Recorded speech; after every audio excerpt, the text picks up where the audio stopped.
Bonjour, ce matin. Est-ce que vous avez eu un bon week-end? Euh, le Seigneur a permis que j'ai travaillé beaucoup hier. J'ai travaillé sur la parole, sur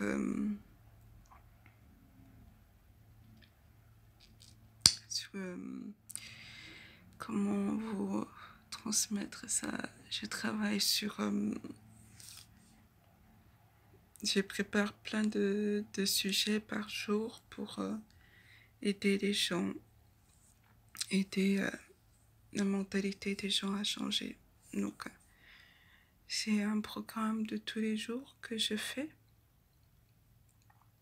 pour aider mentalement les gens. Je travaille sur des sujets, me donne, voilà, travaille sur tel sujet et je fais des recherches sur la parole de Dieu pour donner cette parole. Voilà. Donc je passe un peu mon temps dessus et c'est bien comme j'aime la parole. Donc mon week-end c'était ça. Aussi préparer la rentrée de mon fils. Voilà. De votre côté, j'espère que ça s'est bien passé. Pour aujourd'hui, on va lire 1 Chronique 14. 1 Chronique 14. On va étudier 1 Chronique 14. Le titre de ça, c'est les victoires de David. Apparemment, en Amérique, le gouvernement utilise, j'ai entendu de gauche William Jamen, que le gouvernement utilise beaucoup l'histoire de David en Amérique pour s'instruire, pour découvrir comment il a fait pour partir de rien et devenir ce qu'il est devenu, roi, vaillant, tueur d'ennemis et tout le reste. Voilà, donc nous aussi, on va faire demain. On va recevoir des bénédictions dedans. Donc, Seigneur Jésus, je te remercie pour cette parole. Permets qu'elle nous prépare aussi des victoires. Donne-nous des clés qu'il y a dans cette parole qui vont nous mener à des victoires, qui vont nous changer de manière à ce que tu nous aimes, de manière à ce que faire de nous des hommes et des femmes qui ont un cœur selon ton cœur aussi. Merci, Seigneur Jésus. Alors, premier verset, ça dit « Hiram, roi de Tyr, envoya des messagers à David et du bois de cèdre et des tailleurs de pierre et des charpentiers pour lui bâtir une maison. » David reconnut que l'Éternel l'affermissait comme roi d'Israël et que son royaume était haut élevé à cause de son peuple. Voilà ce qui se passe quand tu es oint. Quand tu es oint de Dieu, quand tu es choisi par Dieu, quand tu es appelé par Dieu, lorsque tu vas arriver, lorsque tu seras dans la vision, tu seras dans la volonté de Dieu, qu'est-ce qui va se passer? Dieu enverra à gauche et à droite des gens pour te faire des cadeaux. Pour te faire des cadeaux inestimables, puisque il a envoyé des messagers, il a envoyé des charpentiers, des tailleurs de pierre pour construire une maison. Un roi a fait ça. Tu recevras aussi des cadeaux. Tu auras peut-être des maisons, comme le roi David, et de l'argent ce sera pour toi ou tu t'en serviras pour l'œuvre de Dieu, ce sera comme Dieu voudra te guider, mais tu recevras des cadeaux. Moi, j'en ai reçu étant dans la volonté de Dieu. J'ai travaillé l'année passée dans une association comme bénévole et je les aidais comme ça. C'était un stage, mais ils ont vu ma manière de faire. J'avais même droit aux clés de l'association, alors que d'autres bénévoles qui étaient là depuis n'avaient pas de cette clé-là. Mais ils me faisaient confiance. Et à la fin, ils m'ont acheté un ordinateur parce que je n'avais pas d'ordinateur.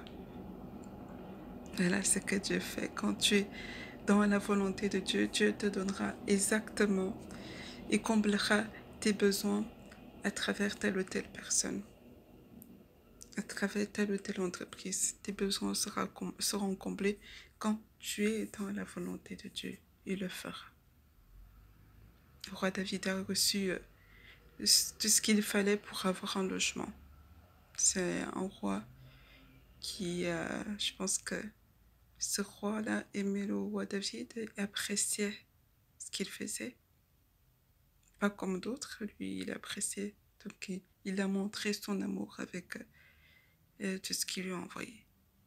Tu recevras aussi des cadeaux, à coup sûr. Partout où tu passeras, tu recevras des cadeaux.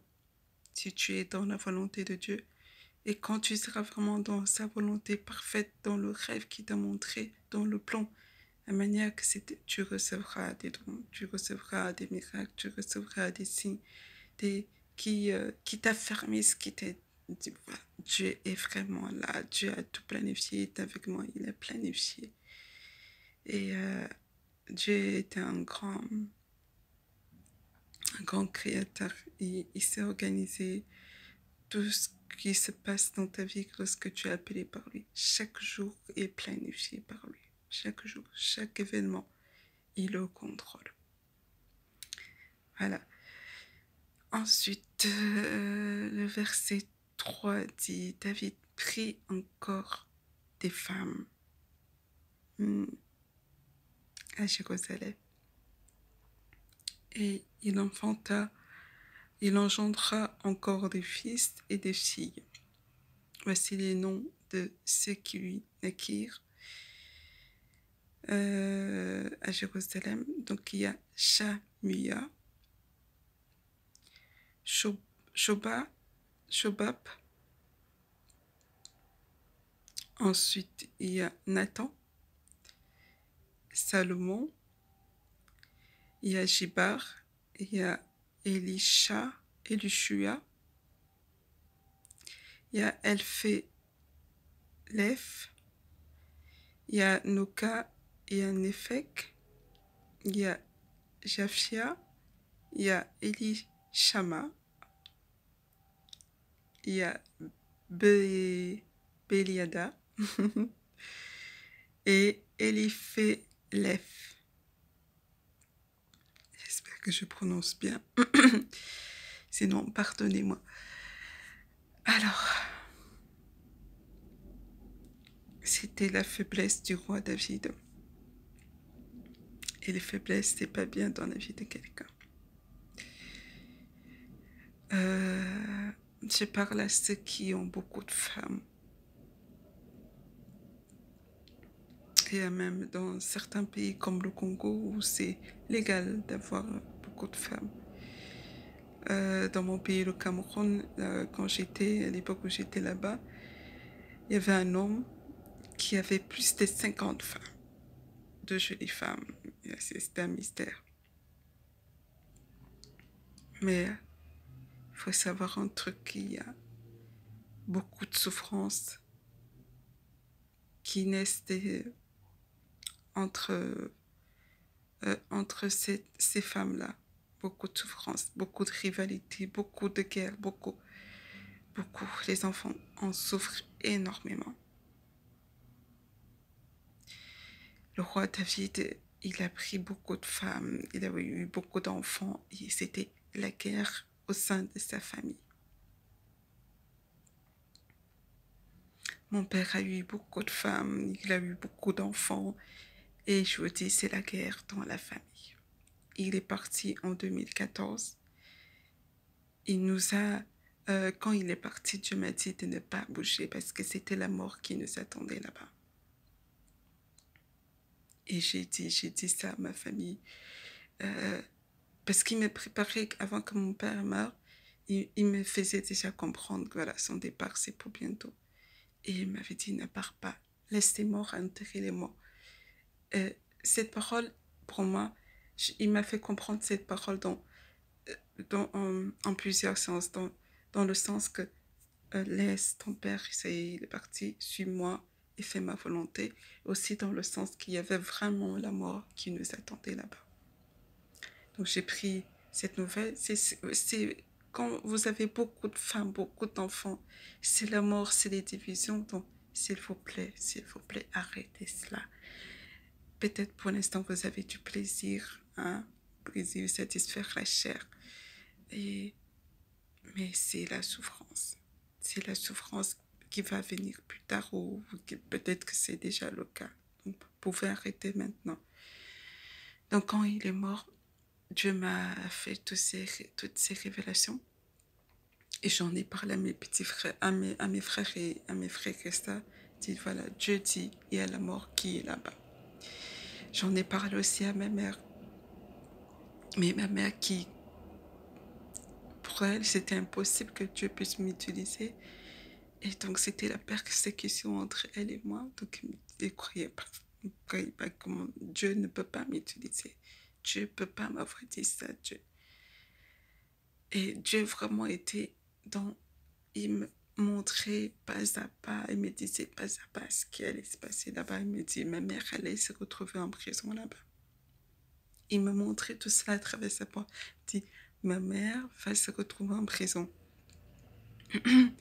Quand il me donnait cette parole, moi, je pensais que c'était spirituel. C'est une manière de parler que voilà, il va créer une situation où peut-être dans le spirituel, elle sera dans un état de prison ou pour qu'il travaille son cœur parce que son cœur était devenu dur à cause de ce que mon père lui avait fait. Et il est allé voir un marabout pour la tuer et donc elle était tombée dans le coma et il y a plein de choses qui sont passées là après. Et donc, aller voir mon père, le fait que moi, Dieu m'avait dit avant que mon père aille, je devais aller le nourrir.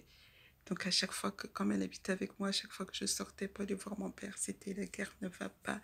C'était vraiment, elle m'envolait. Et le fait de rajouter la parole de Dieu, alors là, c'était, elle ne voulait pas comprendre tout ça. Et donc, quand je lui dis ça, je lui disais, ne va pas. Dieu me dit, il y a la prison là-bas. Et elle n'écoutait pas. Quand ça s'est passé, j'ai dit à mes frères et sœurs, il faut prier. Dieu m'a dit, c'est la mort, il faut prier. Arrivé là-bas, ça s'est passé exactement comme Dieu m'avait dit. Quand elle est arrivée, les filles de mon père, les enfants de mon père qu'elle-même a élevés, ont commencé à l'insulter devant tout le monde. Elle était partie là-bas, elle était en forme, bien en forme, avec la chair et tout. Quand elle est revenue, elle était comme ça, maigrie, tellement elle avait souffert. Et comme si ça ne suffisait pas, donc mon père avait fait un testament où il donnait, comme ma mère elle était la dernière épouse, il lui donnait plein de biens. Et avant qu'il meure, mes petits frères qui étaient avec lui ont réussi à le faire un deuxième testament. Où là, c'était pour eux. Et donc, ma mère elle arrive à retrouver ce testament, ce premier testament mon père avait fait. Et l'un de mes petits frères s'en prend à elle. Et comme il est connu là-bas au Cameroun, il a des relations, il a mis ma mère en prison. Et s'est retrouvé en prison comme Dieu m'avait dit. Et Dieu a eu miséricorde pour nous. Hein. Parce que si une mère, on la traite déjà comme une moins que rien. Nous, les enfants, c'est quoi? On aurait fini avec nous parce qu'on n'aurait pas laissé qu'on traite notre mère comme ça. n'aurait pas laissé. On serait intervenu, serait donné quoi? La mort, comme Dieu nous disait. La mort, comme Dieu nous disait. Donc, vous, les hommes qui mettez votre anaconda partout, à droite, à gauche, s'il vous plaît, arrêtez. Nous qui sommes nés des unions comme ça, où il y a beaucoup d'enfants dans une famille, dans un couple, nous en souffrons. Mon père a laissé un héritage à nous, nous a laissé un héritage, mais rien. Je n'ai pas vu un euro de ça jusqu'à ce jour. Mon père avait des biens jusqu'à ce jour. Rien. Mes petits frères, mes demi-frères en profitent. C'est pour eux. Parce que, voilà, c'est ce que vous êtes en train de... Le roi David, ce qu'il a vécu dans sa famille à cause de sa faiblesse, c'était la même chose. C'était demi-frères de Salomon voulaient le tuer, voulaient tuer même le père. Il y avait... Arrêtez. Arrêtez, s'il vous plaît. Prends-toi une femme, occupe-toi de ta femme. S'il y a quelque chose qui ne va pas avec elle, parle-lui pour qu'elle te donne plus de plaisir. Mais toutes ces femmes, t'en as pris combien? Est-ce que ça t'a satisfait? Il n'y a que Dieu qui peut combler un homme. Il n'y a que Dieu qui peut combler un homme. Ça fait plus de 10 ans que je n'ai pas eu de relation avec un homme. Pourquoi? Parce que Dieu me comble. Je suis attachée à la parole de Dieu. Je la lis. Donc, m'inquiéter par rapport à un homme, sexe, c'est pas ma priorité parce qu'il a su remplir ma tête des vides qui étaient dedans. Les vides qui étaient dedans, il a su remplir ma tête. Du coup, je sais que quand mon temps va sonner pour le mariage, ça sonnera, mais ce n'est pas ma préoccupation. Donc, si cette faiblesse-là, vous n'arrivez pas, vous voulez bien et que voilà, vous n'arrivez pas à vous combler, hein, la solution est là. C'est ça votre solution, c'est ça qui m'aide, c'est ça qui va vous aider. Lisez la parole de Dieu. Dieu va combler les besoins sexuels, il va combler, mais arrêtez de faire du mal aux enfants. Vous faites du bien, mais les enfants souffrent. Les femmes qui sont... Vos femmes-là souffrent aussi. Elles souffrent aussi. Elles souffrent. Donc, là où dans les pays où c'est légal, vous légalisez ça pour quelle raison? C'est la souffrance. Mais ma mère, on lui a donné un héritage. Hein. Je ne sais même pas si elle a touché un centime de ça. Elle touche la pension de mon père parce qu'elle était mariée, mais l'héritage, tous les biens que mon père avait, je ne sais pas si elle a reçu, elle reçoit quelque chose des logements que mon père avait, des terres que mon père avait, je ne sais pas. Mais nous, en tout cas, nous les enfants, rien. Donc, je vais m'arrêter là parce que je dois aller travailler, mais il y a beaucoup de choses à dire dessus. Mais changez, répondez-vous avant qu'il soit trop tard, demandez pardon à vos enfants, à vos femmes, et invoquez Dieu pour réparer vos erreurs, pour qu'il touche les cœurs des enfants. Et faites un testament qui sera protégé. Ne faites pas un testament à droite, un testament à gauche. Donnez à l'idée qu'est-ce que ça donne. Il a eu des femmes et qu'est-ce que ça donne. Qu'est-ce que ça donne. Voilà. Je vous souhaite une très bonne journée et vraiment, si vous avez votre femme, gardez-la précieusement. Prenez-en soin. Lisez la parole pour vous éclairer sur la manière de vous conduire avec elle pour qu'il y ait du bonheur dans le couple, les enfants soient heureux. Et je vous le souhaite vraiment. Bonne journée, au revoir.